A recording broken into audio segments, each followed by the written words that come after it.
Bonjour à tous, bienvenue dans cette nouvelle masterclass. On va parler aujourd'hui de live shopping, comment le mettre en place, comment débuter, quelles sont les bonnes pratiques pour y arriver, comment améliorer vos performances aussi, quels sont les pièges à éviter. Vous allez apprendre dans cette masterclass, parce que je suis pas venu seul, je suis venu avec un expert, vous allez voir vous allez apprendre comment booster les ventes de votre site e-commerce en 7 étapes. Oui, c'est promis, vous aurez droit aux 7 étapes.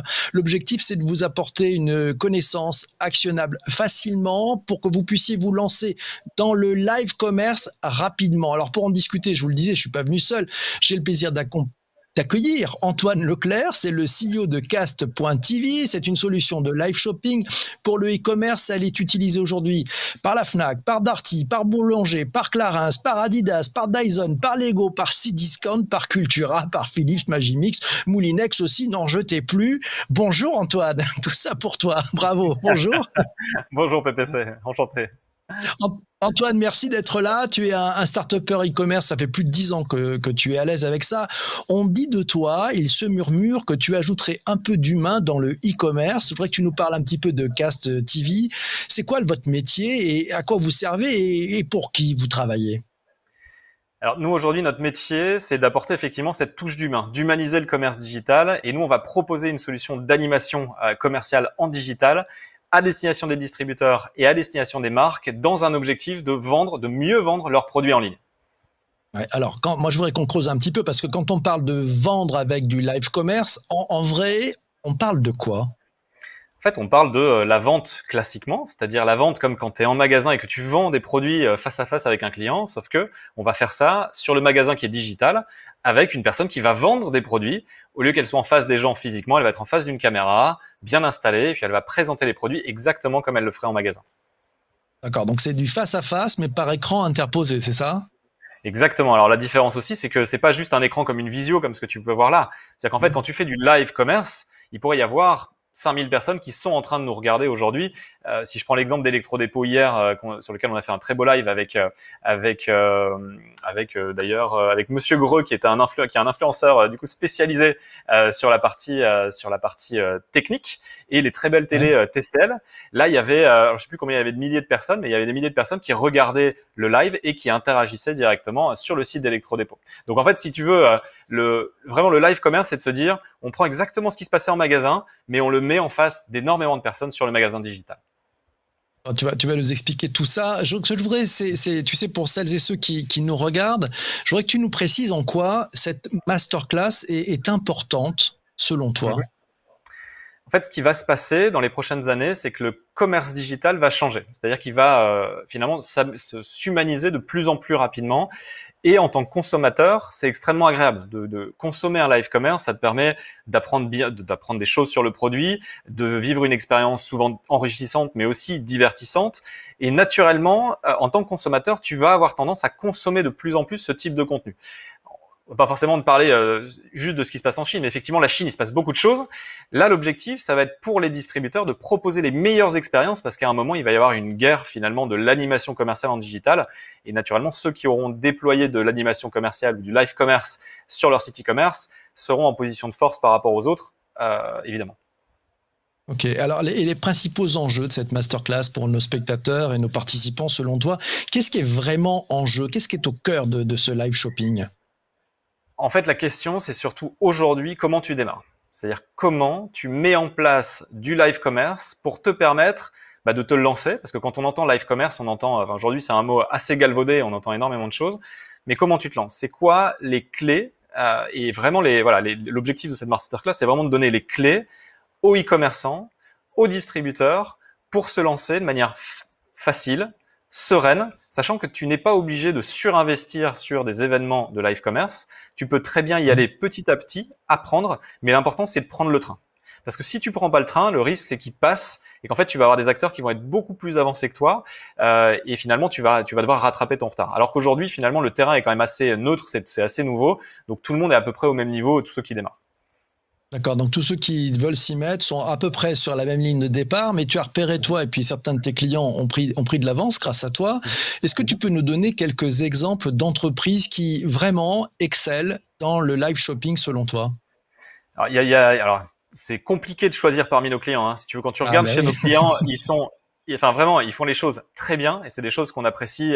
Je vais parler d'un des premiers clients avec lesquels on a démarré. Enfin d'ailleurs, c'était le premier client avec lequel on avait démarré à l'époque il y a un an. Et Cultura par exemple, aujourd'hui sont sur une démarche extrêmement positive de live commerce où ils viennent finalement intégrer cette animation avec des vrais ateliers en ligne sur lesquels ils vont présenter des produits.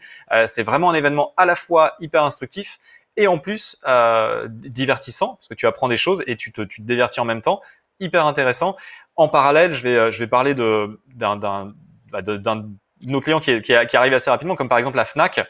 La Fnac, typiquement, se sont lancés très rapidement et très fortement dans le live commerce et développent aujourd'hui des très beaux événements, vraiment avec beaucoup de divertissement.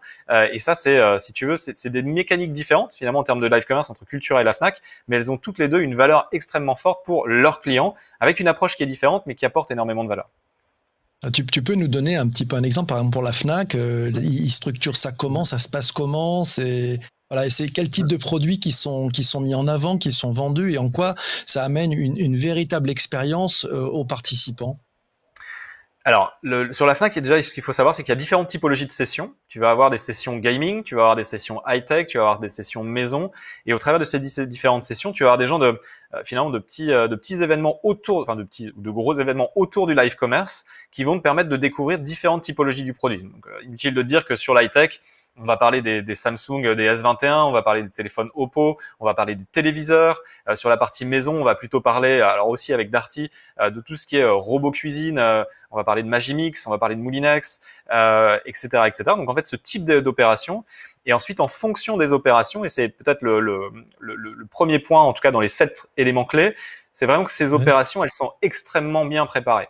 Elles sont très bien préparées. Il y a à la fois une dose d'influence, il y a une dose de divertissement, il y a une dose de shopping, et puis bien sûr il y a la dose de communication qui va autour, qui est extrêmement importante. Et tout ça, c'est préparé maintenant. Ils sont très habitués, et du coup ça crée des très beaux événements et extrêmement pertinents par rapport au client final. Ok, donc c'est vraiment une mécanique de commerce qui est mise en place. Ils pensent donc à tous les outils de mesure. Ça se passe avant, pendant, après. Comment ça se structure? C'est beaucoup de boulot, j'ai l'impression quand même. Alors c'est beaucoup de boulot et c'est là où nous on va intervenir. C'est beaucoup de boulot pour préparer. Ce point de préparation, il est capital pour avoir un bel événement à l'issue. Tu ne peux pas faire un bel événement live commerce si tu ne l'as pas préparé. Il y a tellement finalement d'éléments à anticiper entre l'organisation le jour J, qui va parler, qu'est-ce qui va se dire, quelle est la communication qu'on va mettre en place, qui va organiser en back office toute la partie modération, interaction. Tous ces éléments-là sont des éléments clés et si tu ne les anticipes pas suffisamment, naturellement ton événement va en pâtir. Donc, l'objectif pour nous au niveau de Cast, c'est de donner toutes les clés, à la fois techniques, technologiques, parce qu'on a une solution justement qui s'intègre très facilement sur les sites e-commerce, mais aussi toutes les clés d'accompagnement et d'organisation à destination des distributeurs et des marques pour que ces événements soient le plus pertinents possible. Tu nous as parlé de Cultura, tu nous as parlé de la Fnac. Qu'est-ce que ces entreprises ont mieux compris que d'autres, selon toi, en matière de live shopping? Elles ont compris qu'il fallait pas hésiter à y aller et à se planter éventuellement. C'est-à-dire qu'en fait, à un moment, non mais il faut y aller, il faut prendre le risque. Ouais. Et le risque, c'est un risque opérationnel, c'est un risque d'image, ça peut être un risque financier. Mais dans l'apprentissage, moi, je suis un grand fan du test and learn. Et dans le test and learn, t'as le test, t'as le learn. Et globalement, quand tu testes, souvent, tu échoues, tu apprends, tu t'améliores. Et des lives, je pense que tu es très bien placé pour le savoir, mais le live, il peut y avoir des petits problèmes une fois de temps en temps.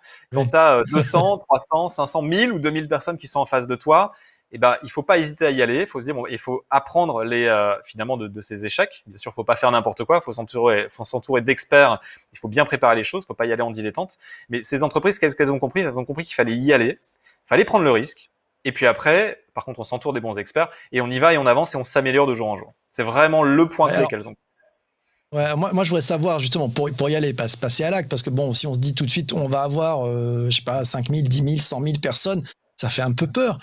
Si on veut démarrer très simplement, juste mettre le doigt dans la piscine là, pour voir comment ça marche, tu nous conseilles de faire quoi?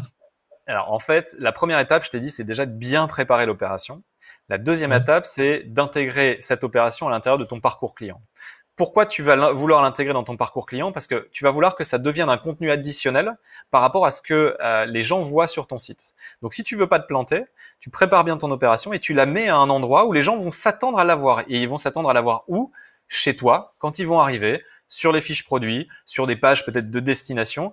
Et juste le fait de faire ça va faire que tu vas déjà avoir une cohérence dans ton parcours. Tu vas avoir une belle opération qui va être bien préparée. Elle va arriver au bon moment dans le parcours client.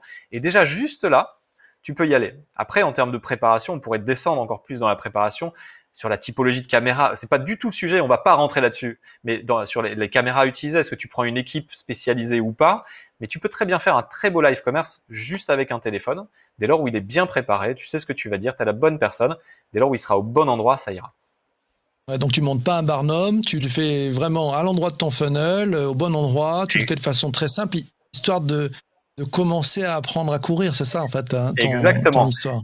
Ouais. Tu démarres comme ça, exactement. Et finalement, après, une fois que tu as fait ça, une fois que tu as pris l'habitude, tu es à l'aise, là, tu vas pouvoir appuyer un petit peu plus fort sur l'accélération de je vais communiquer abondamment. Pour moi, c'est le troisième point qui est extrêmement important, c'est comment tu vas communiquer et tu vas déployer une stratégie de communication qui va faire venir les bonnes personnes au bon endroit, au bon moment, dans le bon état d'esprit.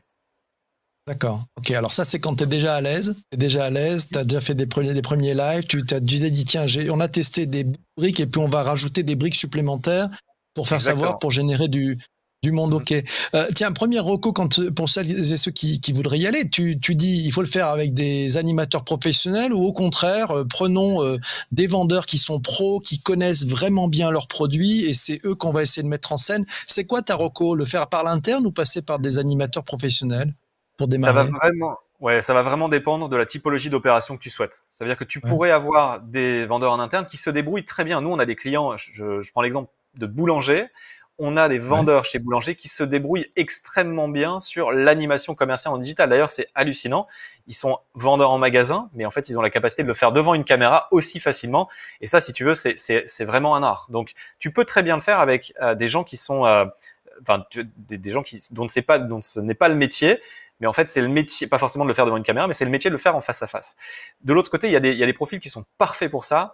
Et je pense à une entreprise que j'aime beaucoup, qui est Magimix. L'animateur, donc Grégory, qui fait en général les lives Magimix, se débrouille extrêmement bien. Je vous invite à aller voir justement les lives qui sont faits chez Boulanger, chez Darty, mais de Magimix. Extrêmement bien parce qu'il a déjà tout son... Alors, il a à la fois la connaissance du produit, mais il a aussi la rigueur d'organisation, si tu veux, de ces lives. Et par rapport à ça, une fois que tu as organisé ton live et que tu maîtrises ton produit, il interagit extrêmement bien avec le public. Donc, soit un vendeur, soit un professionnel de la marque, ou après, si tu prends un influenceur, dernier point, ne prends pas... Donc ça, je m'adresse aux marques et aux distributeurs. Ne prenez pas juste un Instagrammeur ou une Instagrammeuse qui fait des très belles photos sur Instagram. L'animation en live, ça s'improvise pas. Il faut le faire. Il faut réussir à avoir une vraie présence à l'image. Et c'est pas parce qu'on fait des belles photos qu'on va faire un beau live. Ok, ouais, c'est comme un sport, ça part pas dans les PowerPoint, ça se pratique. C'est ça que j'ai compris. D'accord. Ça c'est plutôt bien vu. Je partage complètement ce sujet-là. Tu es dans une démarche, allez, test, learn, et qui dit learn, ça veut dire qu'on se plante. Voilà, il y a du fail. C'est quoi les écueils à éviter si on veut passer à l'acte dans son entreprise? Il faut faire quoi en fait pour quand même éviter quelques écueils? Alors, la notion de préparation dont on a parlé au début, elle est capitale.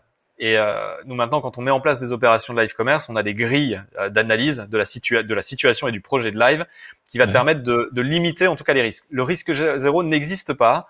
Un problème de connexion, ça peut toujours arriver. Tu peux toujours avoir la malchance d'avoir un problème de connexion, un problème d'ordinateur ou un problème sur une connexion même de backup. Mais par contre, il faut que tu anticipes la manière dont tu vas réagir. Et quelque part, le plan B à chaque fois. Donc, il faut que tu aies les bonnes équipes, il faut que tu aies le bon matériel, il faut que tu aies la bonne organisation. Ça, c'est un point clé. Et ensuite, pour éviter les écueils, et ça, c'est peut-être le quatrième point hyper important, c'est qu'au moment du live, on ne fait rien d'autre que le live. C'est-à-dire qu'en fait, on n'est pas en train de faire autre chose. Les équipes, elles sont focalisées sur l'organisation du live. Nous, même chez Cast, quand on organise des lives avec nos clients, on a toujours une ou deux personnes qui est dédiée pour que ça se passe bien, qu'il n'y ait pas de dérapage. Un dérapage peut arriver, mais il faut des personnes qui sont capables de réagir. Donc nous, chez Cast, on ne se déplace pas. Juste une chose intéressante et peut-être importante à dire, c'est-à-dire on a géré les centaines, alors peut-être pas les centaines, mais la centaine plus d'opérations de live là, de ces derniers mois, exclusivement à distance. Et c'est-à-dire que nos équipes, par contre, donc parfois on positionne des équipes sur site, mais c'est des équipes de partenaires qui sont présents. Et donc, c'est des équipes qui sont 100% dédiées le jour du live, nos clients, en tout cas, qui sont dédiés le jour du live, et bien sûr, nous qui apportons notre support. Donc, vraiment, l'écueil à éviter, c'est de se dire, je fais autre chose parce que voilà, c'est bon, c'est géré. Non, ça demande en tout cas d'être focus. Après, une fois que tu as validé tous tes points, connexion Internet, équipe de captation experte ou en tout cas dispositif de captation, le scénario, l'influenceur ou l'animateur qui est bien formé. Dans ce cas-là, ça se déroule plutôt facilement. D'accord, on va quand même creuser parce que moi je pense que c'est des erreurs qu'on apprend énormément. J'aimerais creuser un petit peu plus avec toi. Tu as fait plus de 100 lives, donc c'est quand même bravo, c'est formidable. C'est quoi les erreurs les plus courantes que tu peux rencontrer chez ceux qui veulent démarrer et qui se disent ouais, on sait faire? C'est quoi les erreurs que tu rencontres? Alors, dans les erreurs qu'on rencontre, le problème de la connexion Internet, c'est un vrai problème. Donc, je pense que on a régulièrement des personnes qui disent oui, c'est bon, ça devrait aller. Mais non, en fait, ça va pas. La connexion, il faut qu'elle soit stable, il faut qu'elle soit fluide, il faut qu'il y ait un backup. Ça, c'est obligatoire. Le deuxième problème qu'on rencontre, et on le rencontre parfois, c'est un problème de matériel. C'est-à-dire le problème technique du matériel, l'ordinateur qui chauffe et qui à un moment n'envoie plus suffisamment enfin si par exemple tu passes par ton ordinateur pour envoyer des flux vidéo, n'envoie plus suffisamment d'images et donc du coup tu as des images qui plantent et ça c'est peut-être le plus bloquant de tous. C'est-à-dire quand tu n'arrives plus à envoyer le flux. C'est-à-dire que c'est même pas que le flux il est pas bien, c'est que le flux tu ne peux plus l'envoyer. Ça c'est le pire et c'est le gros point rouge qu'il faut éviter à tout prix. Ensuite, tu as des problématiques quand tu as choisi la mauvaise personne pour présenter, le problème de la répétition. Tu as certains influenceurs qui ne veulent pas répéter, et si la personne ne veut pas répéter, elle va dire oui, c'est bon, ça va aller, et ben en fait, tu peux être sûr que ça va créer des problèmes parce qu'elle va peut-être pas savoir se servir du matériel ou quoi, et donc naturellement, ton expérience client, elle va pas être au top. Voilà, on va dire c'est les 3 écueils, si tu veux, en tout cas principaux qu'on rencontre aujourd'hui. Il y en a beaucoup d'autres, mais on va pas avoir le temps de tous les voir. D'accord, pour viser, il faut préparer. Voilà, c'est classique. La bonne méthode, selon toi, pour se lancer, pour y aller, allez, c'est quoi? Écoute, la bonne méthode pour y aller, c'est d'y aller, petit à petit, et en fait de mettre les bonnes personnes sur le sujet. En fait, si tu veux y aller en tant que distributeur ou que marque, tu mets une personne, c'est-à-dire un chef de projet dédié au live commerce. Et tu y vas et en fait cette personne vient réaliser des opérations de manière régulière. C'est vraiment la meilleure méthode. En fait, si tu veux la meilleure méthode pour y aller, c'est d'y aller. Et on rencontre parfois des marques qui sont paralysées parce qu'elles sont dans l'analyse. Et on a rencontré des marques, ça va te paraître impressionnant, mais on a rencontré des marques il y a 1 an qui nous disaient oui, on a un énorme projet de live commerce. Et je pense que le projet était tellement énorme que 1 an après, le projet n'est pas sorti. Et j'imagine en interne, ça doit être frustrant de se dire, tous les autres sont passés et nous, c'est peut-être très certainement les premiers à avoir l'idée et en fait, ils se sont pas lancés. Là où on a des clients parfois qui viennent nous voir en nous disant, bah voilà, nous, on voudrait organiser un live commerce, ça prend combien de temps à organiser? Voilà, en général, on leur conseille entre 4 et 5 semaines de planification entre le moment où ils donnent le go et le moment où il y a le live commerce. Et puis ensuite, ça se passe sans problème parce que tu mets les moyens pour avancer. Mais voilà, le conseil pour y aller, c'est d'y aller. Ok, donc c'est simple. Donc, si vous voulez apprendre à nager, il faut commencer à rentrer dans la piscine. Ça, c'est important.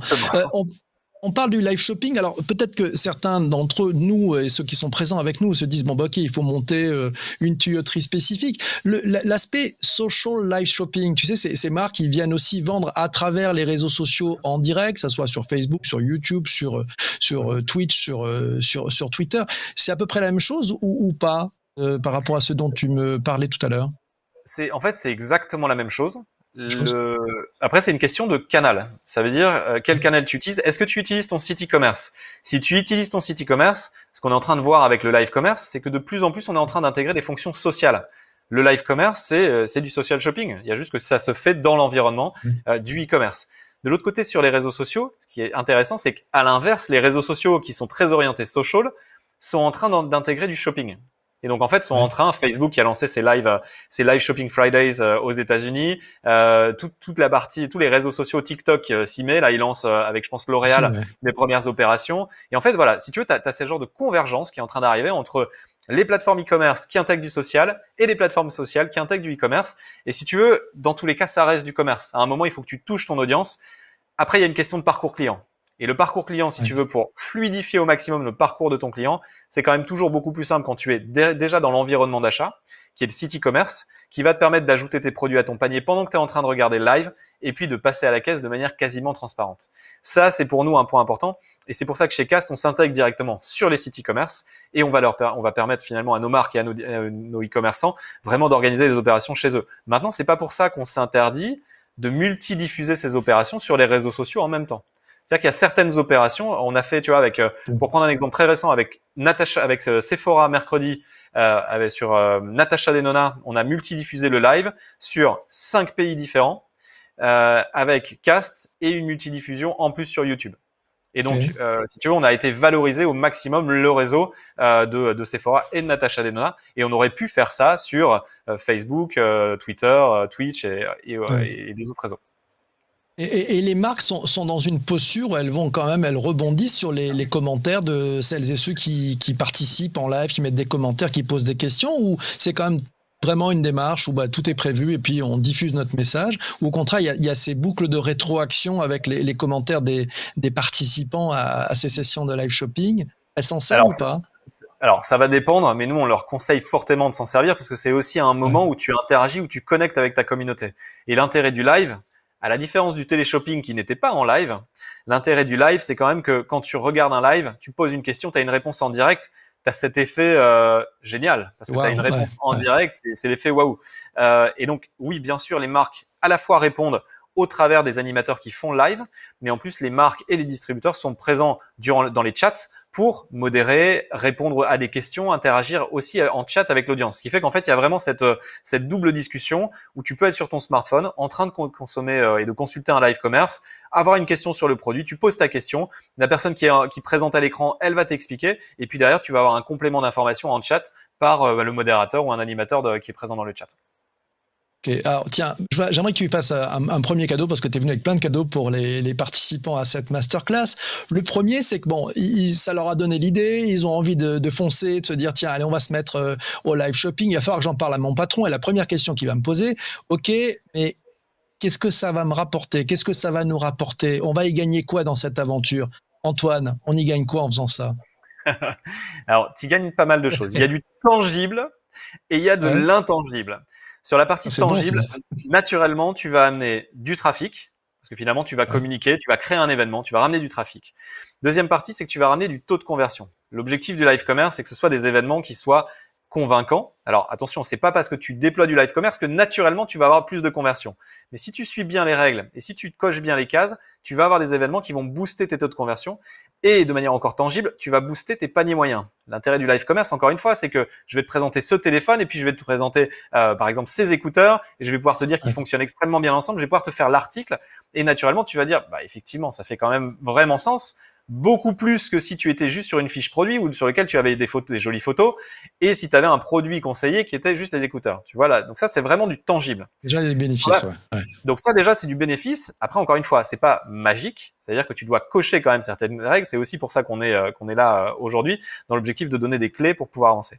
De l'autre côté, tu as tout ce qui est intangible, tout ce qui va être en lien avec ta préférence de marque, le lien que tu vas avoir avec ton client. Le fait qu'il va avoir envie de revenir, un peu cette notion de fidélité qui est potentiellement calculable, mais qui est quand même un petit peu plus long terme et un petit peu plus difficile à calculer. Et toute cette partie-là, lorsque tu commences à créer un événement, une récurrence, un lien avec ton audience, naturellement, tu vas améliorer ta visibilité, ta préférence de marque, et ça va te permettre finalement d'augmenter progressivement cette préférence au niveau de ton client, sans compter qu'en interne pour tes équipes, c'est aussi des événements qui sont extrêmement engageants et qui vont te permettre de booster le moral de tes équipes. Ouais. Et puis les équipes vont sûrement apprendre par les questions qui sont posées par les participants à ces lives. Finalement, c'est ça les questions que se posent les gens. Donc, ils vont peut-être même revoir la FAQ, qui est la foire aux questions qui est sur le site web. Si ça se trouve, elle va falloir la changer parce que c'est pas les questions que se posent les gens. Exactement. Et alors, du coup, c'est le 5e point dans les 7 points, dans les 7 bonnes pratiques, les 7 clés. Il y a un point qui est important, c'est la notion de replay. C'est-à-dire la rediffusion. Une fois que tu as ton live, le live est important parce que c'est l'événementiel, c'est là où tu vas créer finalement cet émotionnel. Mais une fois que tu as passé cet événementiel, En fait, il faut que tu valorises. Tu as eu un super contenu qui a duré 20, 30, 40, 45 minutes, 50 minutes peut-être, parfois plus. Mais c'est un super contenu sur lequel tu as eu des réponses à des questions, tu as eu une présentation de produit, souvent très attractive. Ce replay, il faut qu'il reste dans le parcours client, directement sur le site, et que tu mettes le lien. Tu parlais de FAQ, et pour moi, c'est un point extrêmement important.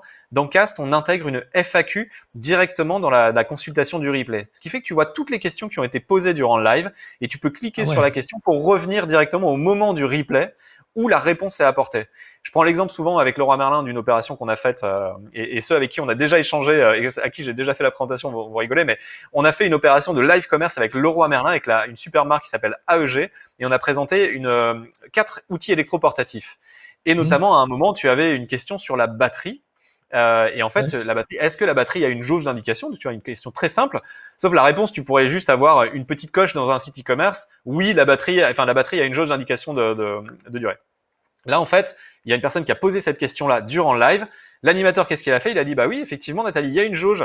En fait, il a sorti la batterie, il l'a montée à la caméra, il a dit, regarde, tu cliques ici, et voilà, regarde, tu vois, il y a 4 niveaux d'indicateurs, voilà.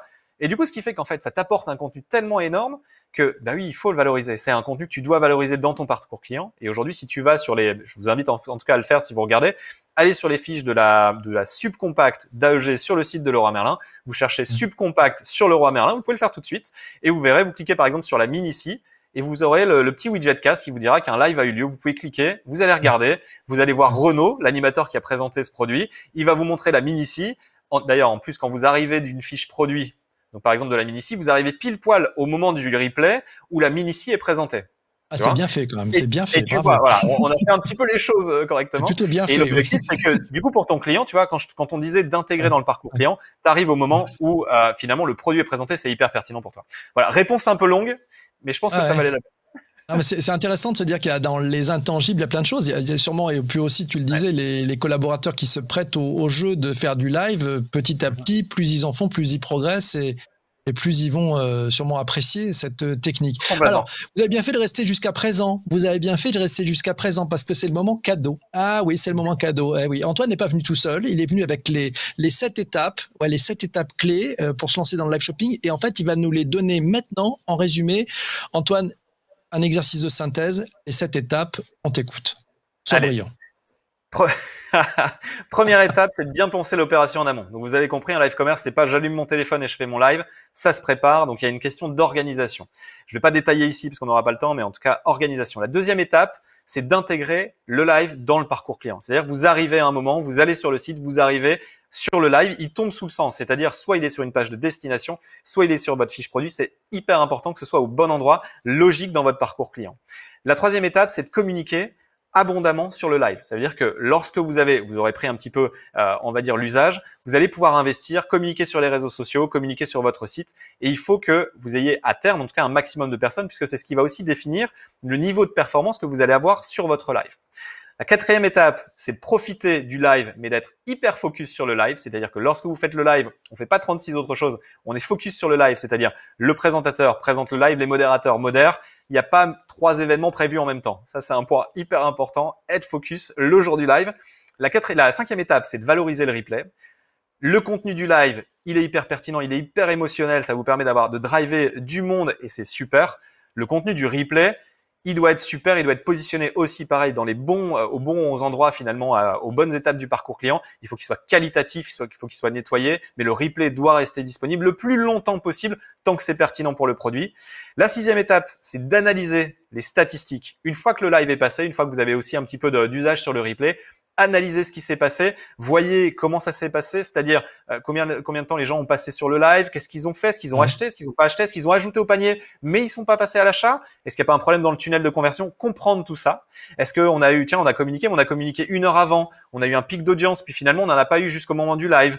Tiens, comment on communique? Voilà, tout ça c'est important. Et la dernière étape, et ça c'est un point hyper important, c'est qu'une fois que vous en avez fait un, faites-en un événement récurrent.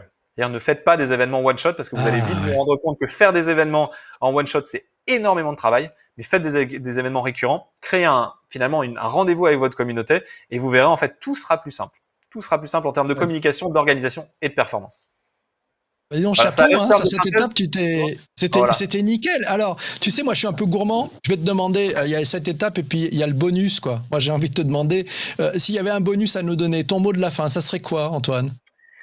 Écoute, mon bonus, ça va parler des coûts, d'accord? Ah, Mon bonus, c'est de dire, un live commerce, ça n'a pas à coûter cher, d'accord? Donc il faut vraiment se ok. mettre ça dans la tête. C'est qu'un live commerce, tout de suite, on voit des super opérations et on se dit, pff, énorme budget, ça peut être optimisé en termes de coûts. Par contre, là où il faut mettre faut mettre le budget nécessaire pour l'organisation du live commerce. Un live commerce, ça peut coûter quelques milliers d'euros seulement, d'accord? Juste à tout compris, d'accord? Par contre, là où vous allez vouloir mettre le budget à terme, ça va être effectivement sur la médiatisation une fois que vous aurez trouvé la bonne recette qui vous génère des ventes. Donc, optimisez votre budget pour pouvoir justement faire ce test and learn. Ne brûlez pas tout sur le premier live, ça sert à rien. Vous pouvez y aller progressivement. Et par contre, réservez des poches pour venir investir ensuite sur la médiatisation. Et une fois que vous avez trouvé la bonne recette, investissez à fond. Ouais. En fait, c'est une approche très start-up, en fait, que tu proposes pour se Très lancer test and sur learn. cette histoire. Très test C'est and learn d'itérer. parce qu'en fait aujourd'hui, comme le live commerce reste encore neuf, il y a chaque marque et chaque distributeur est encore en train de trouver sa voie. Et donc, alors il y en a qui l'ont trouvé, ils y vont à fond, on en a parlé. Et il y en a qui sont plutôt, voilà, ils sont encore en recherche. Et donc naturellement, quand tu es en recherche, si tu te brûles les ailes sur le premier, l'eau elle va être un peu froide si tu veux pour y retourner après. Donc naturellement, il faut que tu y ailles progressivement et une fois que tu y vas progressivement, c'est très bien. L'important, encore une fois, et tu l'as dit tout à l'heure, c'est de rentrer dans le bain à un moment. Si tu veux apprendre à nager, il faut rentrer dans l'eau à un moment et puis y aller D'accord. progressivement. Allez, tous à la piscine, tous à la plage. Comment ça faire chaud en plus en ce moment? Parfait. Mille merci Antoine pour cet exercice. Tu es notre maître nageur à tous. Merci pour cet échange très riche. Je te Un dis à grand merci. bientôt. À Merci à bientôt. toi. Voilà, ça vous intéresse, bon, il y a des liens, machin, là, sur le site, mais sinon, il y a Google qui peut vous aider. Antoine Leclerc, cast.tv, c'est facile. Merci à tous d'avoir participé sur cette masterclass. J'espère que vous avez appris plein de choses. On a tout fait pour vous donner plein de clés, hein. Si vous n'y arrivez pas, c'est vraiment que vous êtes de mauvaise volonté. On se retrouve très vite pour une prochaine masterclass. IMF continue avec des contenus toujours riches, denses, intenses. Oui, je vous donne rendez-vous d'ailleurs sur le site web de l'événement pour que vous puissiez profiter au maximum du programme. Servez-vous, soyez gourmands. À très bientôt. Salut mes amis, ciao ciao.